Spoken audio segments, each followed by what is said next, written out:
नमस्कार दोस्तों, आप सभी का हमारे YouTube channel target all UP exam में स्वागत है। जिन दोस्तों ने हमारे चैनल को सब्सक्राइब ना किया हो, सब्सक्राइब कर लें और लाइक अवश्य कर दें।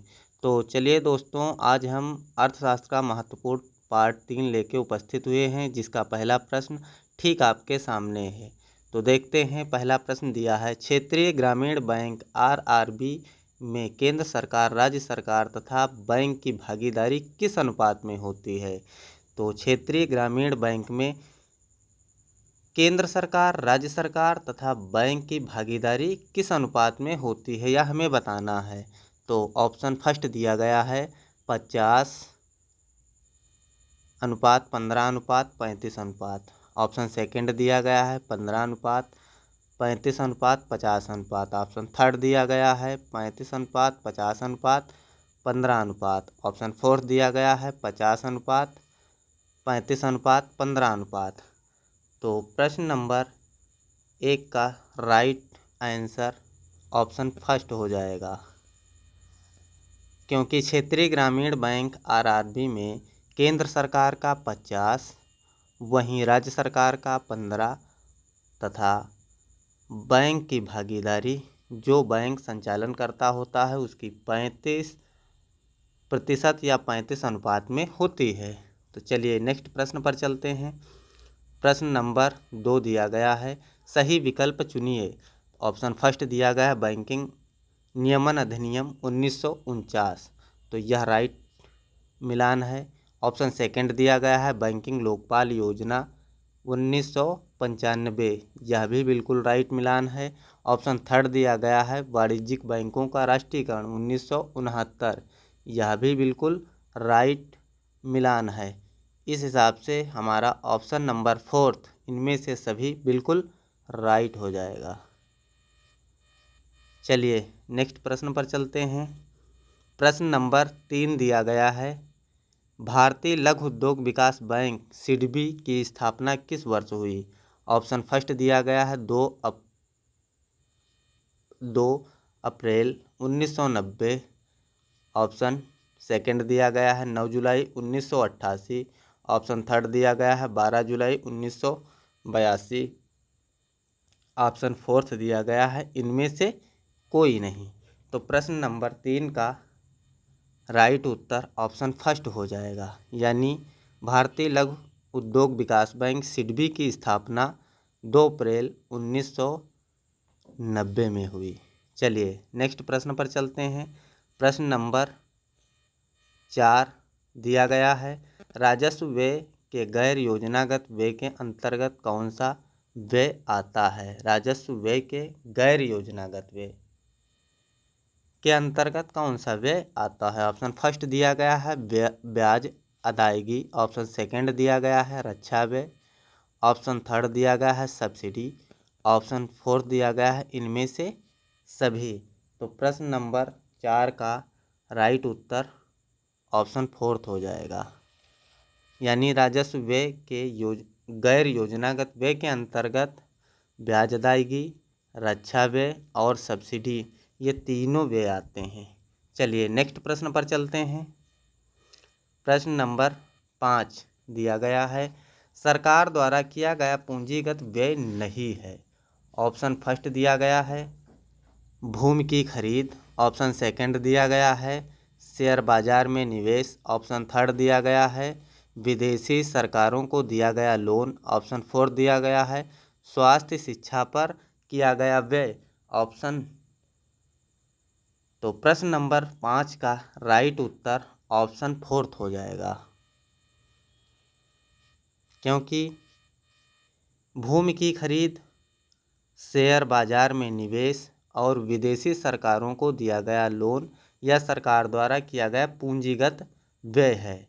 इस हिसाब से ऑप्शन फोर्थ हमारा बिल्कुल राइट हो जाएगा, क्योंकि स्वास्थ्य शिक्षा पर किया गया व्यय पूंजीगत व्यय नहीं है। चलिए नेक्स्ट प्रश्न पर चलते हैं। प्रश्न नंबर 6 दिया गया है, सही विकल्प चुनिए। तो ऑप्शन फर्स्ट दिया गया है राजस्व घाटा बराबर कुल राजस्व प्राप्ति माइनस कुल राजस्व, यह ऑप्शन हमारा बिल्कुल सही है। सेकंड वाला देखते हैं, सेकंड ऑप्शन दिया गया है प्राथमिक घाटा बराबर राजकोषीय घाटा माइनस ब्याज दायित्व। यह भी हमारा कथन बिल्कुल सही है। ऑप्शन थर्ड दिया गया है पूंजी घाटा बराबर पूंजी प्राप्तियां माइनस पूंजी व्यय। यह कथन भी हमारा बिल्कुल सही है। इस हिसाब से और प्रश्न नंबर 6 का राइट उत्तर ऑप्शन फोर्थ हो जाएगा, यानी इसमें दिए गए तीनों कथन सत्य हैं। चलिए नेक्स्ट प्रश्न पर चलते हैं।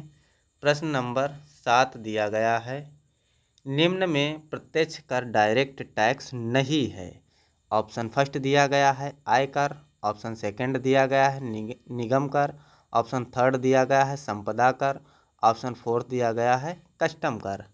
तो प्रश्न नंबर 7 का राइट उत्तर ऑप्शन फोर्थ हो जाएगा, क्योंकि कस्टम कर यह एक प्रत्यक्ष कर न होकर इनडायरेक्ट टैक्सेस यानी अप्रत्यक्ष कर है।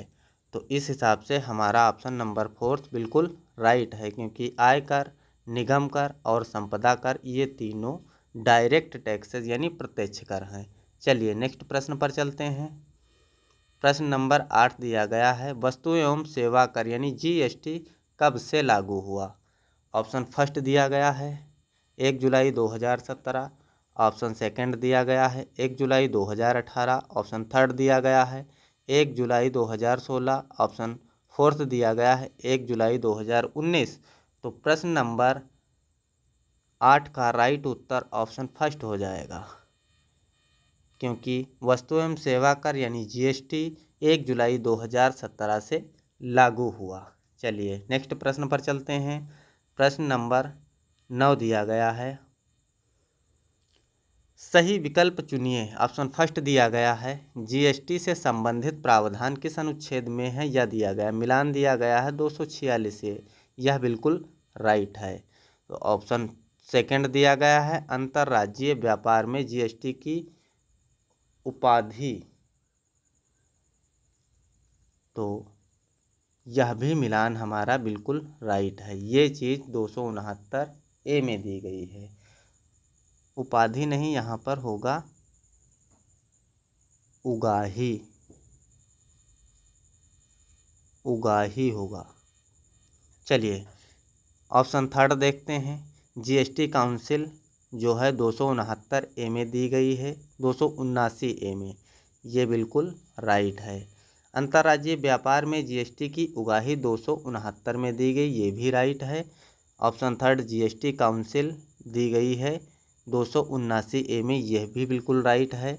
इस हिसाब से हमारा ऑप्शन फोर्थ यानी उपयुक्त सभी बिल्कुल राइट उत्तर हो जाएगा, क्योंकि प्रश्न नंबर 9 में तीनों कथन बिल्कुल सही हैं। इस हिसाब से फोर्थ ऑप्शन बिल्कुल राइट है। चलिए नेक्स्ट प्रश्न पर चलते हैं।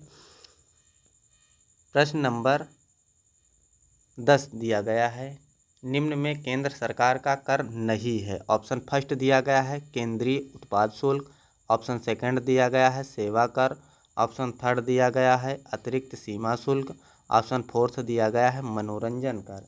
तो प्रश्न नंबर 10 का राइट उत्तर ऑप्शन फोर्थ हो जाएगा, क्योंकि केंद्र सरकार का कर मनोरंजन कर नहीं है, वहीं केंद्रीय उत्पाद शुल्क, सेवा कर और अतिरिक्त सीमा शुल्क ये तीनों कर केंद्र सरकार के हैं। चलिए नेक्स्ट प्रश्न पर चलते हैं।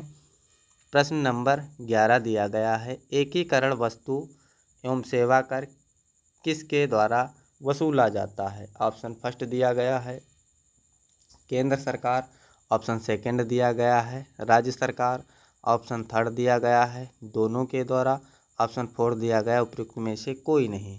तो प्रश्न नंबर 11 का राइट उत्तर ऑप्शन फर्स्ट हो जाएगा, क्योंकि एकीकरण वस्तु एवं सेवा कर केंद्र सरकार के द्वारा वसूला जाता है। चलिए नेक्स्ट प्रश्न पर चलते हैं। प्रश्न नंबर 12 दिया गया है जीएसटी परिषद का अध्यक्ष होता है। ऑप्शन फर्स्ट दिया गया है केंद्रीय वित्त मंत्री, ऑप्शन सेकंड दिया गया है केंद्रीय वित्त मंत्री, ऑप्शन थर्ड दिया गया है केंद्रीय राजस्व मंत्री, ऑप्शन फोर्थ दिया गया है इनमें से कोई नहीं। तो प्रश्न नंबर 12 का राइट उत्तर ऑप्शन फर्स्ट हो जाएगा, क्योंकि जीएसटी परिषद का अध्यक्ष केंद्रीय वित्त मंत्री होता है। चलिए नेक्स्ट प्रश्न पर चलते हैं। प्रश्न नंबर 13 जो कि ठीक आपके सामने है, लिखा है गलत मिलान चुनिए। ऑप्शन फर्स्ट दिया गया है, एक तरफ समितियां दी गई हैं, एक उनसे संबंधित दूसरी तरफ कार्य या सुझाव दिए गए हैं। तो इसमें मिलाना है कौन सा कथन गलत है या मिलान गलत है। तो फर्स्ट ऑप्शन देखते हैं, केलकर समिति का संबंध अप्रत्यक्ष करारोपण से था, यह बिल्कुल राइट है। ऑप्शन सेकंड देखते हैं, राजा चलैया समिति कर सुधार से संबंधित थी, यह भी बिल्कुल राइट है। ऑप्शन थर्ड दिया गया है, गोयपोरिया समिति बैंकिंग सेवा सुधार से संबंधित थी, यह भी बिल्कुल राइट है। ऑप्शन फोर्थ दिया गया है, सरकारी आयोग यानी काले धन से संबंधित है। सरकारी नहीं सरकारिया, ये होगा सरकारिया, सरकारिया आयोग। सरकारिया आयोग किससे संबंधित है? काले धन से संबंधित है। यह मिलान बिल्कुल गलत है, क्योंकि सरकारिया आयोग का संबंध केंद्र राज्य संबंध से था। तो इस हिसाब से हमारा चूंकि पूछ रहा है गलत मिलान चुनिए, इस हिसाब से हमारा फोर्थ ऑप्शन बिल्कुल राइट हो जाएगा, क्योंकि सरकारिया आयोग का संबंध काले धन से ना होकर केंद्र राज्य संबंध से था। चलिए नेक्स्ट प्रश्न पर चलते हैं। प्रश्न नंबर 14 दिया गया है, जीएसटी परिषद का गठन राष्ट्रपति द्वारा किस संविधान संशोधन के प्रावधान से किया गया? ऑप्शन फर्स्ट दिया गया है 101वें संविधान संशोधन द्वारा। ऑप्शन सेकंड दिया गया है 100वें संविधान संशोधन द्वारा। ऑप्शन थर्ड दिया गया है 102वें संविधान संशोधन द्वारा। ऑप्शन फोर्थ दिया गया है 103वें संविधान संशोधन द्वारा। तो प्रश्न नंबर 14 का ऑप्शन फर्स्ट बिल्कुल राइट हो जाएगा, क्योंकि जीएसटी परिषद का गठन राष्ट्रपति द्वारा 101वें संविधान संशोधन द्वारा किया गया। चलिए नेक्स्ट प्रश्न पर चलते हैं। प्रश्न नंबर 15 जो कि आज की महत्वपूर्ण प्रश्नोत्तरी का अंतिम प्रश्न है, दिया गया है जीएसटी को कितनी दरों के समूह में वर्गीकृत किया गया? ऑप्शन फर्स्ट दिया गया है 4, ऑप्शन सेकंड दिया गया है 6, ऑप्शन थर्ड दिया गया है 5, ऑप्शन फोर्थ दिया गया है 7। तो प्रश्न नंबर 15 का बिल्कुल राइट ऑप्शन थर्ड हो जाएगा, क्योंकि जीएसटी